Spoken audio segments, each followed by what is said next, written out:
So I've lived in Taiwan for about 2 years now, and I can honestly say it's a great place to live.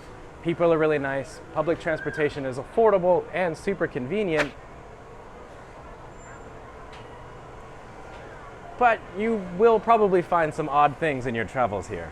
And so in today's video, I'm joined by my fellow YouTuber and a very helpful Lucas. How annoying would it be if I was coming here and ruin your shop right now? We fall in love. Hi And we take Tainan's affordable and convenient shuttle buses to explore the city's interesting yet strange tourist attractions. Eating a Japanese train that's being attacked by aliens, and the train is carrying an octopus? How's it going, Lucas? Good. Yeah, you excited for this tour guide? Super excited. It started off beautifully with this high heel wedding church. Yeah. When you see this, don't you just feel like you want to get married right away? Don't you? Yeah, yeah, exactly. If you guys haven't seen Lucas's channel, go check it out. He has shots like this, which are brilliant. This is how I've been reduced to filming YouTube videos because it's so windy here that I'm afraid that I'm not going to pick up any audio. I should probably get that giant bit of flowers in the background. But basically, the tour bus, our first stop is, what would you call this? Giant glass shoe love circle? It is high heel wedding church. High heel wedding church. What? Apparently you come here to get married, and there's like a whole bunch of different places you can come to take photos. I'm only just realizing now that that's supposed to be a key, I think. Yeah, that's right. Our first stop is a giant glass romantic shoe, and as strange of an attraction that might be for us foreigners, it actually makes a lot of sense for the Taiwanese, who are crazy about selfies and love nothing more than to have that perfect couple's photo. Now I know. Come on, Prozzie, it's just a big blue shoe. You're not blowing any minds here, but don't worry, because our next stop was something that even as I edit this video, I can't fully understand. What you're looking at is 39,000 tons of salt. This 5-story tall Mount Eversalt, as it's known, is actually famous here in Taiwan, with everyone I talk to knowing about it and even dreams of seeing it one day. The entrance to the mountain is flanked by this thing that stares down at you like it can see into your salty soul. Climbing it is actually no easy task, as risk of slipping and dying a rather embarrassing death is real.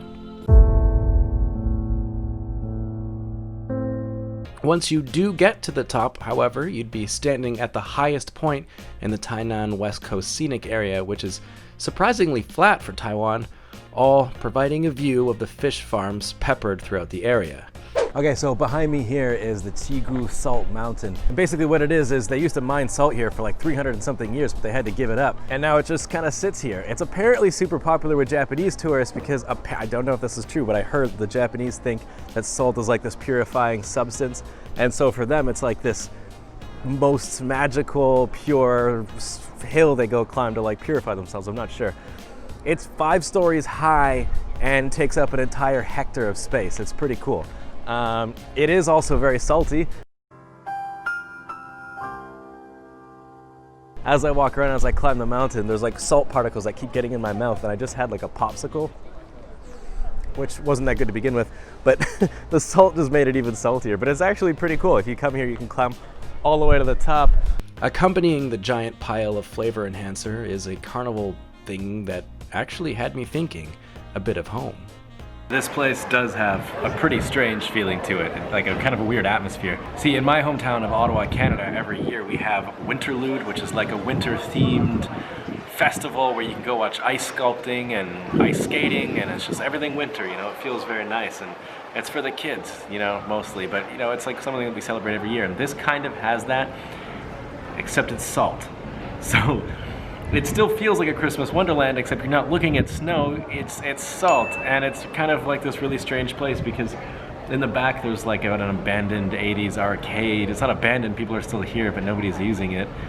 And it just has that really kind of strange feeling where for a second I was looking at a salt castle, I guess, and I thought of home, and then I realized I'm in the middle of Taiwan next to a giant mountain of salt. Intrigued, I ventured off to the Taiwan Salt Museum to find out more. So I'm here in the Salt Museum of Taiwan, which I know it sounds weird, but I just learned something kind of crazy, is that back in the day, like post-World War II, the government used to tax people with salt. And so I guess what people did is mined salt or collected salt without government approval and then sell a basket full of it back for some rice. And it got so bad that they actually had to form a new part of the army, and you'd have salt soldiers that would go in and crack down on these salt thieves. I honestly wasn't expecting a lot from the Salt Museum, but that's actually pretty cool. I'm gonna be totally honest, Taiwan does have some of the world's most amazing museums. The one up in Taipei is like crazy cool. It's got all the ancient traditional artifacts and stuff from Chinese history. The Salt Museum, okay, wasn't expecting much. I mean, they are like summoning some kind of demon here. That's gonna be all blown out of focus there, but does that not look like I'm summoning a demon? It is actually surprisingly interesting and busy. A lot of Taiwanese people do seem to really like to come to the Salt Museum. Like you can go in the salt. What? Yeah. Isn't that weird? Go on, take your shoes off, have a dip. The salt's probably feeling great. Lucas! Oh my goodness. You're no better than the salt thieves. God, look, now you're gonna drag that through the whole museum? Okay, here's the part of the museum that I'm kind of having a hard time understanding, and that's the space theme. I'm sure the Taiwanese will tell me what it is in below.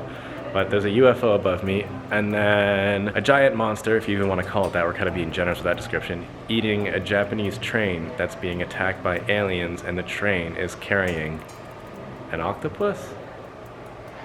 That's crying. The octopus is crying. I guess if you're gonna have a museum about salt, you're gonna have to put something else in there, you know, to liven things up a bit. Some of you may have noticed that me and, we're so red. Me and Lucas have been filming with these lovely ladies. If you want to know who they are and this crazy story behind them, it's probably not what you're thinking. Consider following me on Patreon, where I've got that video. What's your Instagram?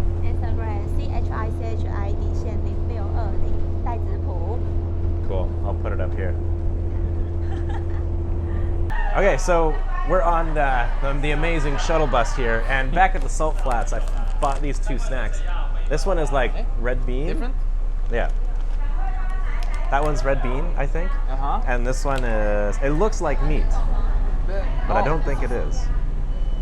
And this one is supposed to be no, it's like tofu. Spicy. Is it tofu? And we're gonna see how it is. It's apparently special to the Salt Flats, so if you go there, you can buy these snacks. It's like salted red bean and tofu. It is tofu. The lady there told me it's good. The salt lady. Oh no. That's probably why they don't let you eat on the bus, huh? It's delicious. This is okay. This is okay, actually. Yeah. It's really good, but it's wet, which is a little weird. That's really strange. Anyways, that's our little trip trying to explore the strange tourist attractions here in Taiwan. I'm gonna head home back to Taichung and read some comments from my last video. Okay, it's comments time. This one's coming from my last video, which was 3 things that can drive foreigners crazy about Taiwan. And the first one is actually a Chinese comment, so pardon me if I butcher it. I might not be very good at the pronunciation, but this one says, 太棒了，是中文版，谢谢 Prozzie。台湾的学生真的都没有童年了。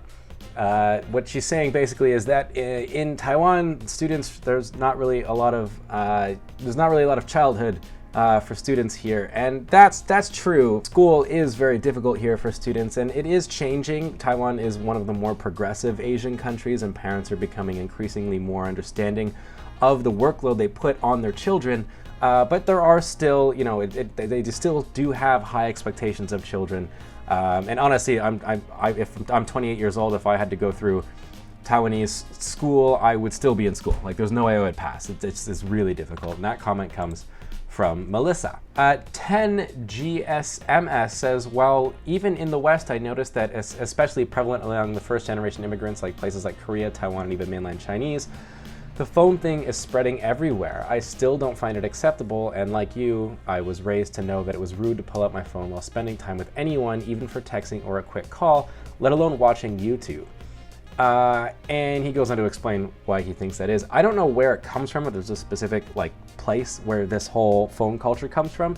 But yeah, I find it, just for me personally, I find it difficult to decide what I should be filming, because I am a YouTuber, and what should I be enjoying. I had this problem when I was in America visiting Seamilk. I should have filmed a lot more, which is the flip side of that. That's the bad bit. I didn't film enough. I think I only got 2 videos out of that because I was conscious of it, and I was trying to maybe put my phone away or put my camera away and just enjoy being with my friends again and experiencing America for the first time. So there's like for me personally, it's a double-edged sword. But yeah, I don't know. I find the phone thing an interesting topic. Thank you guys so much for watching. Stay positive. Keep your stick on the ice. Catch you guys on the next one.